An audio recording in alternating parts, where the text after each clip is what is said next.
Nico, you said you love this core and your goal is to build this team for championship aspirations. When you look at the roster construction, what areas would you say needs to improve for this team? Really, I think we have the pieces. I think we just need to get better ourselves. Since I've been here, I've always, but our front office staff, we've always been looking to make it better. So we'll continue to do that. But the core is intact. If you look at our top 7-8 players that play the biggest minutes, I don't see anything happening with that. Klay Thompson, is it real or is it a smokescreen? And could Derrick Jones Jr. be a candidate for this dark horse Western Conference team? This is Inside the Mavs.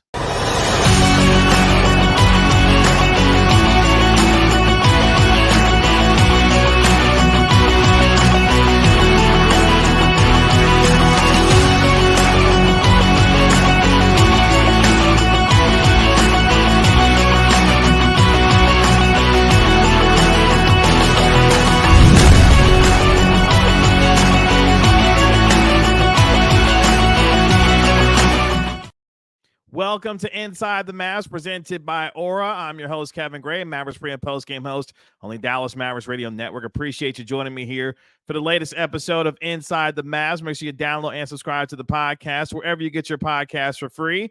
Give it a 5-star rating and write a review for it while you're there. If you're watching this on my YouTube channel at Kevin Gray Sports, make sure you like and comment on the video and subscribe by hitting that subscribe button here for Kevin Gray Sports on YouTube. You can follow me on Twitter at Kevin Gray Sports as well.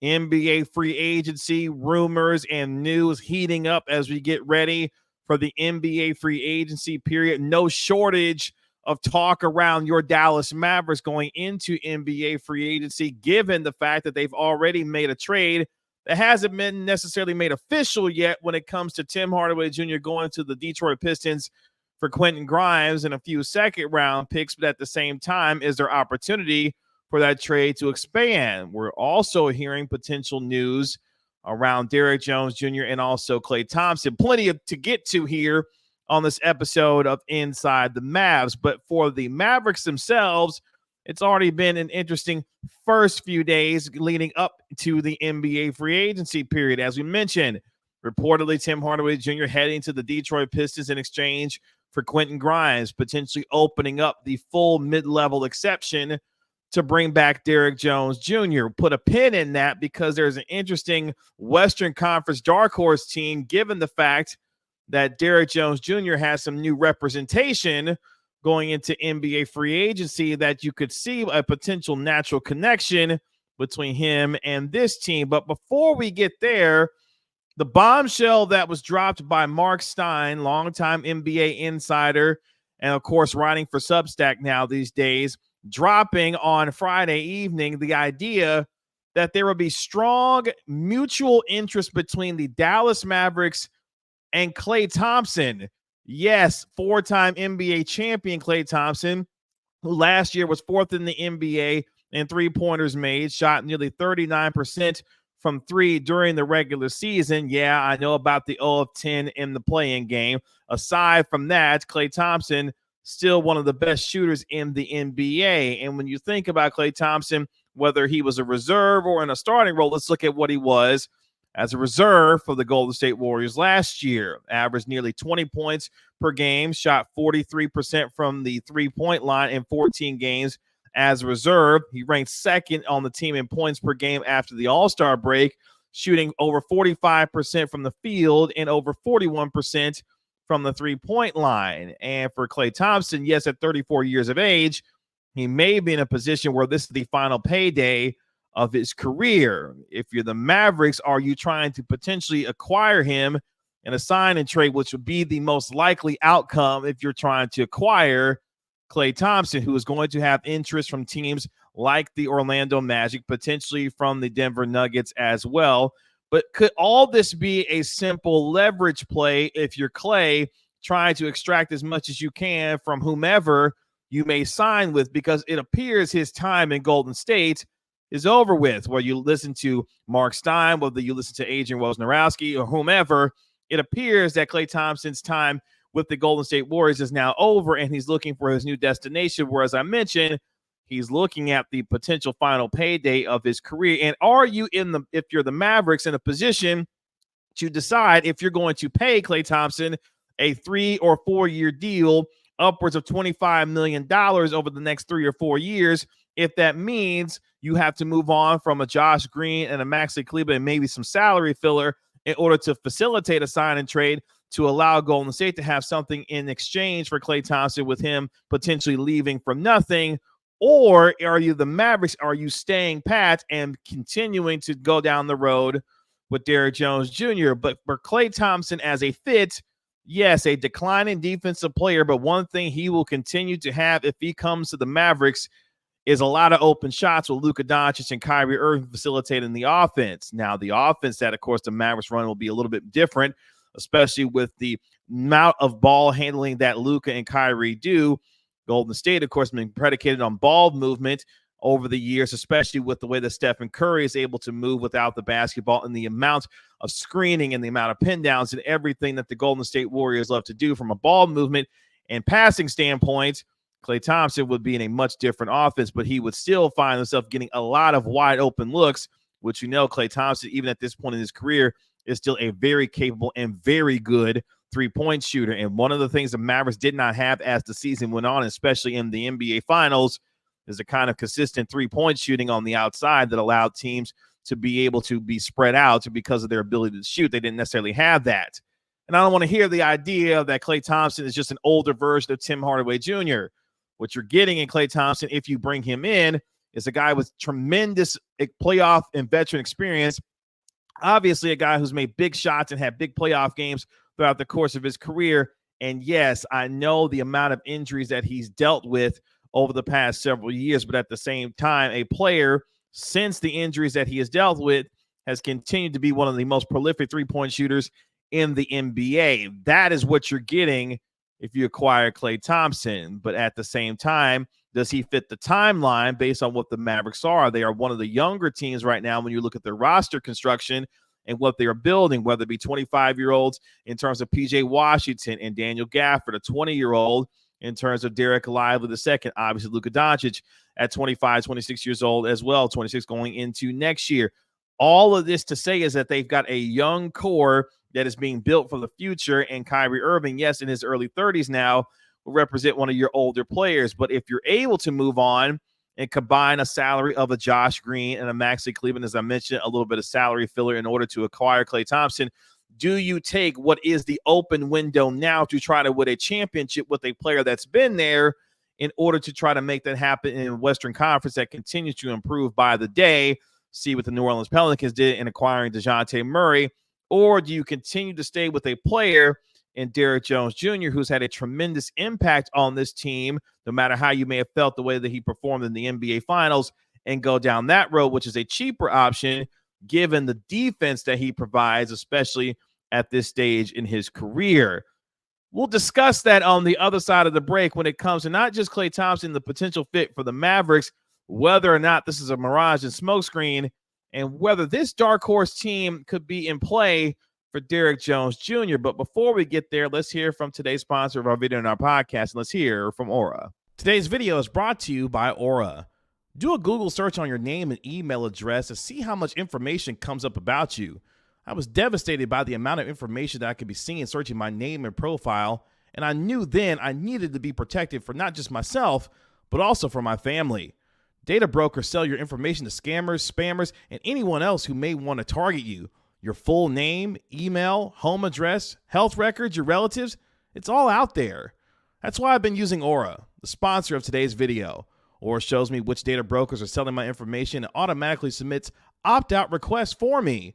Cleaning up my information not only helps reduce the amount of spam I get, but it protects me from hackers who could use this information to help them access my social media accounts, bank accounts, and other sensitive information. Aura also does so much more to protect me and my family from online threats that I can't see. It's really easy to set up, so I don't have to download several different apps to get things like antivirus, VPN, password management, parental controls, identity theft insurance, and more. I get everything at one affordable price.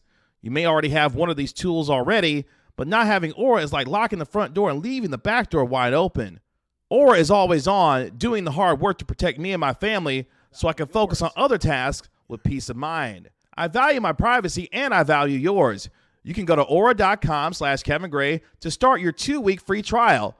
Please see the link in the description.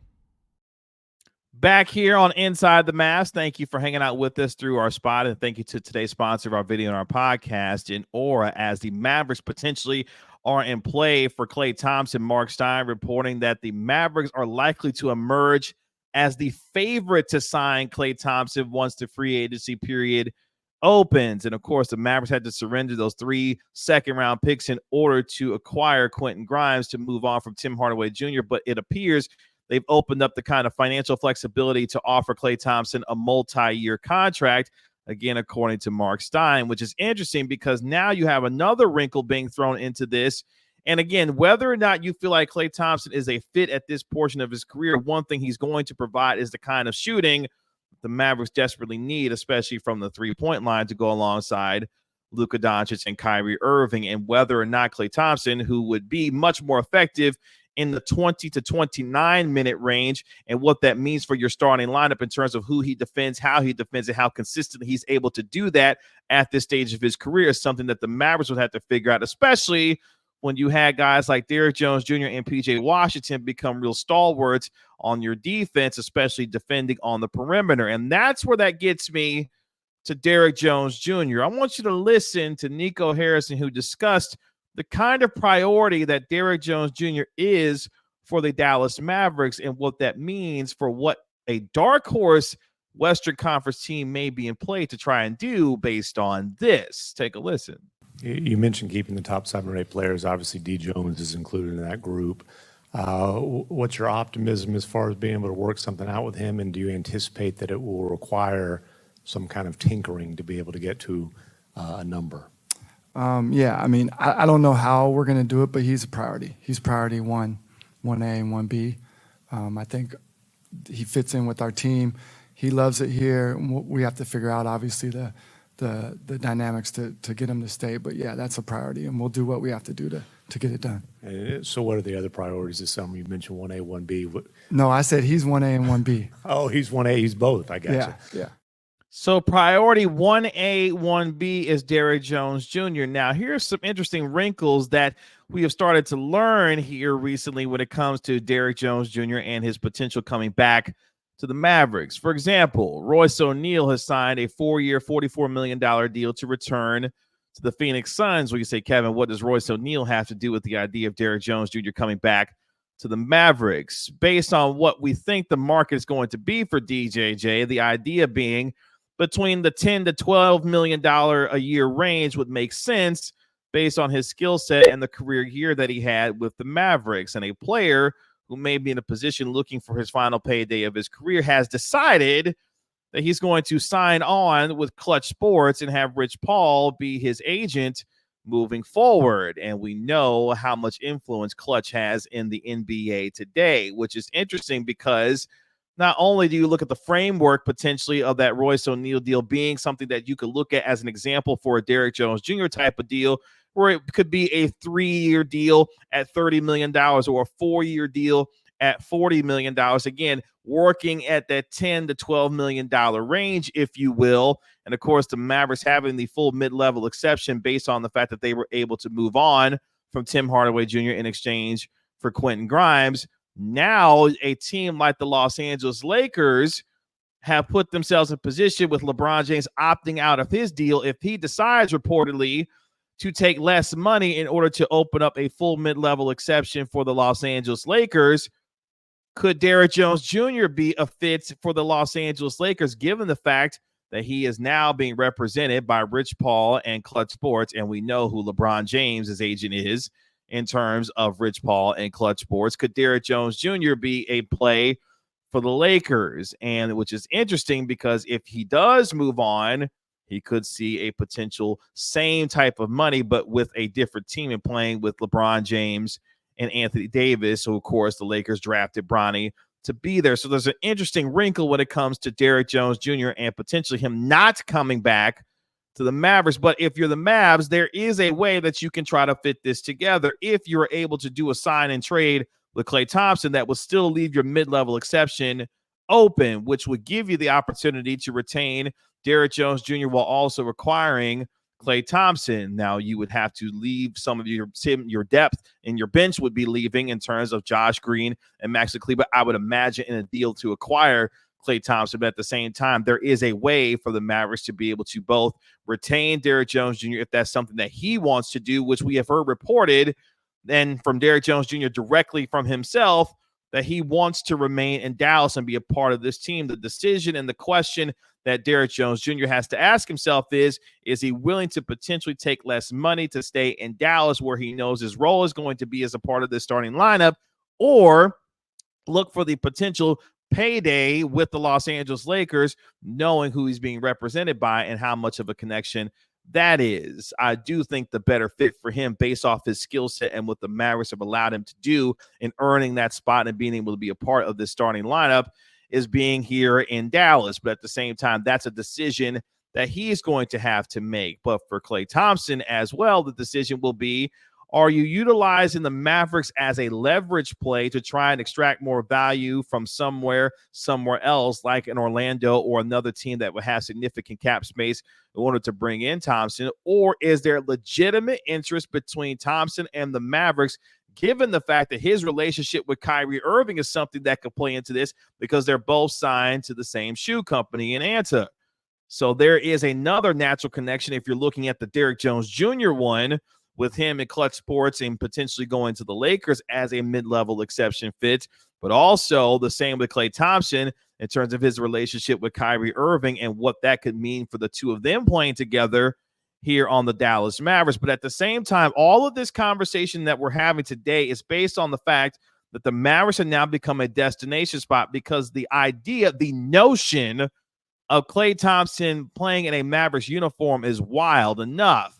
The idea that Klay Thompson would not be in a Golden State Warrior uniform is even more wild. Consider the history that he has with that team and how much he's been a part of the dynasty that was the Golden State Warriors, with Stephen Curry, Draymond Green, of course, with Kevin Durant at times as well. But the point being, the Mavericks are in position to have the conversations with the kinds of individuals that will continue to keep this window open, whether it be a Klay Thompson, whether it be a Kentavious Caldwell-Pope, who may be a cheaper option given his skill set as a two-time NBA champion, a guy that can defend and shoot threes as well, and what that can mean for the fit for the Mavericks. But if you are looking to increase your ceiling from an offensive standpoint, Klay Thompson, yes, at this stage in his career, even with the diminished defense that he has at times and what we've seen from him, provides you a much better ceiling in terms of that scoring. A player that can still get you 20 to 25 a game, and if he is used correctly, potentially in a reserve role as well, he becomes that much more devastating off your bench, especially if you're able to retain a Derrick Jones Jr. So I'm not necessarily worried about the fit when it comes to Klay Thompson, his veteran presence, and his ability to be a real contributor to this Mavericks team, particularly on the offensive end. The question will be, do you want to spend that kind of money on a player on the downside of his career at 34 years of age, who will not provide you the kind of defense that he once did when he was a great defensive player and one of the best two-way players that we had seen in the NBA over several years ago? But if you're the Mavericks, what kind of calculus are you going to make, and how much more creative could you be? If you're going to bring in a Klay Thompson, do you find yourself signing a guy like a Najee Marshall, who's going to be available in free agency, as well as a guy who's an up-and-coming young defender who found himself carving out a role with the New Orleans Pelicans? Again, all of these different combinations that you want to put together and how the Mavericks manage their salary cap and their roster construction, all of this indicates to me that the Mavericks right now are in win-now mode, especially having made the NBA Finals and what that means for this team over the next 2 to 3 years. But you've got to find a way to be creative, because it is very punitive to find yourself above that second tax apron. And if you're the Mavericks, how do you find a way to potentially keep Derrick Jones Jr. and acquire Klay Thompson, but maintain your financial flexibility, which you should be able to do, because you've got a couple of guys that are already under contract when it comes to Daniel Gafford, PJ Washington. You know that Luka Doncic is going to sign his mega contract extension at the end of this upcoming season. And yes, there will have to be conversations about Kyrie Irving and his contract extension as we get into next year as well. But for Klay Thompson, I think this is real. When you look at the interest between him and the Mavericks, the connections are there with with Kyrie Irving and Klay. There are also a basketball fit there in terms of what Klay does from a shooting standpoint. And if you're the Mavericks and you're looking at Derrick Jones Jr., are you really trying to offer him the full mid-level exception to bring him back to the Mavericks? And what are his options based on what he may be looking for and now the representation that he has in terms of Klutch Sports? There's a lot of play going on here in terms of how this could look as we get closer to the NBA free agency and whether or not the strong mutual interest and the Mavericks being the likely favorite to sign Klay Thompson is actually what it really is based on what we've learned so far. But all of this to say is your Mavericks will be a part of these conversations, whether it's the trades that they've already made with Tim Hardaway Jr., moving on to Detroit and the financial flexibility and what they've been able to do to achieve that, to put themselves in position to acquire some of these players or have those conversations with acquiring these players, or what we're learning about Klay Thompson and the potential fit for the Mavericks. The Warriors have decisions to make when it comes to Chris Paul and how they are able to navigate what is his $30 million that he is owed and whether or not they're going to cut him and move on from him or find a trade partner, and what that means for potentially bringing back Klay Thompson as well. All of this will be playing itself out here over the next couple of days. But as I said, I think this is real between Klay Thompson and the Dallas Mavericks, how they are able to potentially work out a deal and what that means for the two of them. All of that remains to be seen here over the next 24 to 48 to 72 hours based off of what we know about the Mavericks, Klay Thompson, and their interesting situation as well with Derrick Jones Jr. We'll see how it goes for the Mavericks. But nonetheless, we'll be all over it right here on Inside the Mavs, of course, with your latest breaking news when it comes to the Mavericks and anything else that is doing with this team in terms of NBA free agency and the trade markets as well. That'll do it for this episode of Inside the Mavs. Again, thank you so much for tuning in and watching here on my YouTube channel at Kevin Gray Sports. Make sure you like and comment on the video and subscribe to the channel here at Kevin Gray Sports. Download and subscribe to the podcast wherever you get your podcast for free. Give it a 5-star rating and write a review for it while you're there. And you can follow me on Twitter at Kevin Gray Sports. This has been Inside the Mavs, presented by Aura.